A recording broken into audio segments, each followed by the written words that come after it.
feel like this happens every year, but January felt like the month that would never end.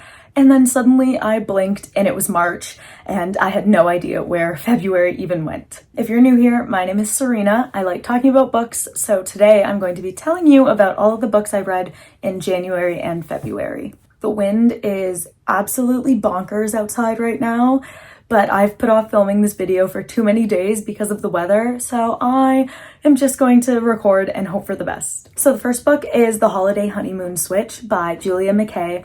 And honestly, I started reading it on Boxing Day, and it feels like that was a million years ago. It is a Christmas romance about two best friends named Holly and Ivy, who have been super close since university and have always been told that they could be sisters because they look so much alike as well. When Holly's fiance leaves her the night before their wedding, the girls decide to swap vacations, so Ivy will take the Hawaii honeymoon and Holly will take the upstate New York, reclusive getaway in a cabin. The owner of Holly's Airbnb is her old academic rival, and Ivy hits it off with one of the bartenders at the resort in Hawaii, and of course, sparks are flying everywhere. This was kind of like The Unhoneymooners by Christina Lauren meets the movie The Holiday. I love The Unhoneymooners, and The Holiday is my favorite Christmas movie. I watch it every Christmas, if not multiple times throughout the year, regardless of the season. So while this was good and it was cute, it didn't really hold its own against those two things. That being said, I do think this was fun. It was a good read. And if you like the gimmick of a vacation swap or the princess switch, person swap, honestly, it was fun. And yeah, when Christmas rolls around, or even now, I think you should pick this up if that's your thing. Next was How to End a Love Story by Yulin Kuang. If you are an Emily Henry girly, then you need to pick this up, partially because I'm an Emily Henry girly and I really like this, but more importantly because the writer is actually the screenwriter and the director of the upcoming Beach Read adaptation, so I feel like it's a nice sneak peek into her vibe and what she's going to bring to the table. This is about an author and a TV writer who are being brought together when the author's novel is being turned into a TV adaptation. Only they are being brought back together because they have a very complicated past, and so much so that this takes enemies to lovers to a whole new level that I have never read about before. On top of our main character just trying to find her footing in LA, she's wrestling with, her image of who this guy was in high school versus the man that she's falling for now. I can't say too much without spoiling, even if the spoilers are, mentioned in the first couple pages of the books. I don't want to do that to you, but yeah, this is really good. I think it's really different from a lot of the contemporary romances I read, but it still has the spice, the humor, the banter between the characters, and I really liked it. Next is Shipped by Angie Hockman, and I had to actually restart this because I started reading it in the summer and then it just didn't really grab me, and then before I knew it, the leaves were turning and I was just not in the mood for a summery little romance anymore. Classic workplace rivals fighting for the same promotion. It kind of reminded me of The Hating Game, but these characters work for a cruise company. Henley is a marketing manager and Graham is the social media manager, but they've actually never met. He works remotely from another city, so all of their interactions have been over Zoom or emails, but that being said, she still does not like him, does not like his vibes. But their boss gives them an assignment, and the prize for this best proposal is essentially the promotion. So he sends them both on a cruise to the Galapagos so that they can check it out and find a way to boost bookings. As they spend more time together on the cruise, Henley realizes, he's not as bad as I thought, and you know the rest. I love cruises, I love romance books, and this was all right. It didn't stick with me, and it wasn't bad by any means. It's just middle of the road, I think. Such a Fun Age by Kiley Reid is something that had been on my TBR for so long, and I'm so glad that I finally read it this year. It is about a Black woman named Amira who babysits for this wealthy white family, and one night while she's with the daughter in a grocery store, the security guard and another customer accuse her of kidnapping the girl. Someone records it, and while Amira doesn't want the video out there and she's kind of dodging the mother's attempts at making things right, the video obviously gets released at some point, and it just sends all of their worlds into chaos. It's kind of this mix of like everything falling apart and drama coming at every angle,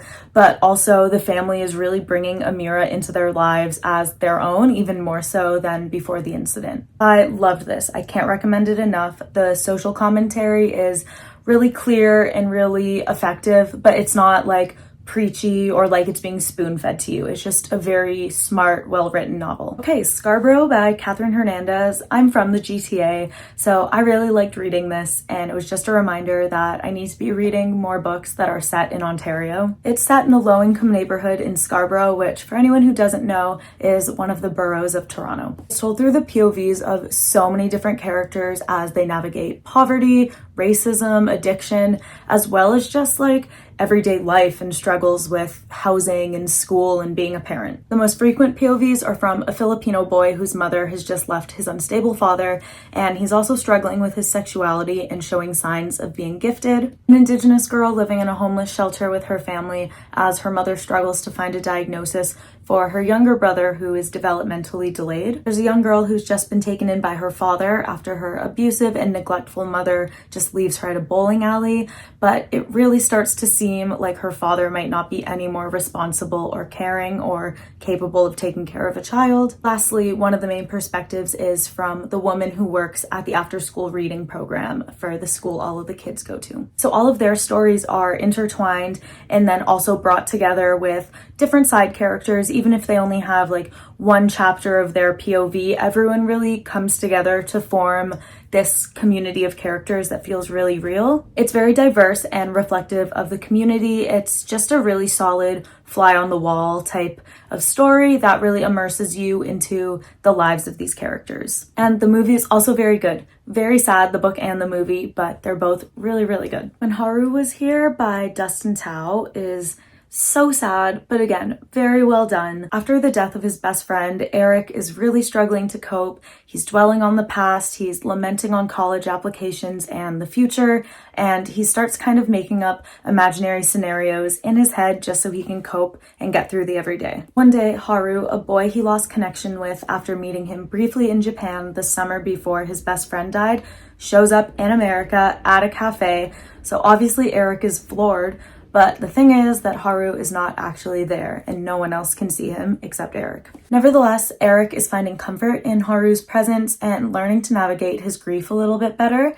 But of course, this imaginary friend isn't a long-term solution. This was really sad. It took me by surprise how much I enjoyed it and how quickly I was able to read it.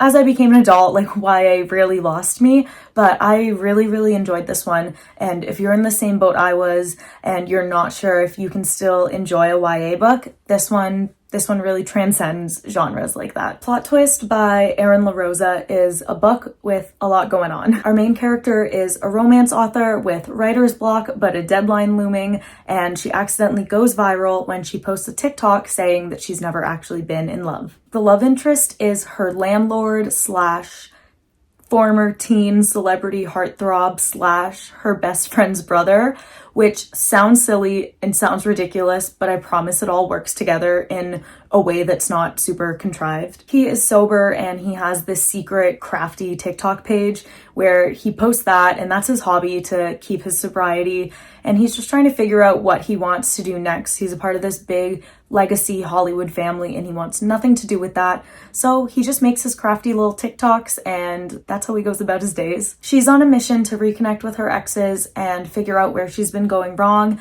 and he's giving her social media pointers, and while neither of them are in a place for a relationship, they are developing feelings for each other and strike up a little friends with benefits sort of situation. It's fun, it's spicy, I like the characters, and I promise the plot is not as convoluted as it sounds. I know the landlord, celebrity heartthrob, best friend's brother thing sounds like three things that shouldn't be happening at the same time, but it all does blend pretty seamlessly and their interactions make a lot of sense. And yeah, not a favorite of mine, but I did like it. Okay, Graveyard Shift by M.L. Rio. If We Were Villains is one of my favorite books ever, and this was so disappointing. It's a novella about 5 people who cross paths in a graveyard every night, and it's told from different POVs. They discover an open, empty grave, and the book is basically centered around the characters trying to figure out who dug it and why it's there. It is just a whole lot of nothing. It feels unfinished, and not unfinished in a way where it's a novella, it's short. It feels unfinished because you're not given enough material to care about the characters or what they're doing or the story in any way. I just felt like when I started to think, oh, maybe the story is about to pick up, it ended, and it was so underwhelming and so unsatisfying. It was just dreadfully boring, and I think because I love If We Were Villains so much, I'd really hype this up, so it just was super disappointing for me. I also listened to Funny Story by Emily Henry this month, but I have a whole entire video on that because I read it last year when it came out, and I really think it might be like my number 2 Emily Henry book, but she has another one coming out in a couple months, so that might all change. Okay, and that is all for my January and February reading wrap up. As always, leave me your thoughts below on the books I've mentioned. I love to read it. So thank you so much for being here, and I will see you next time. Bye!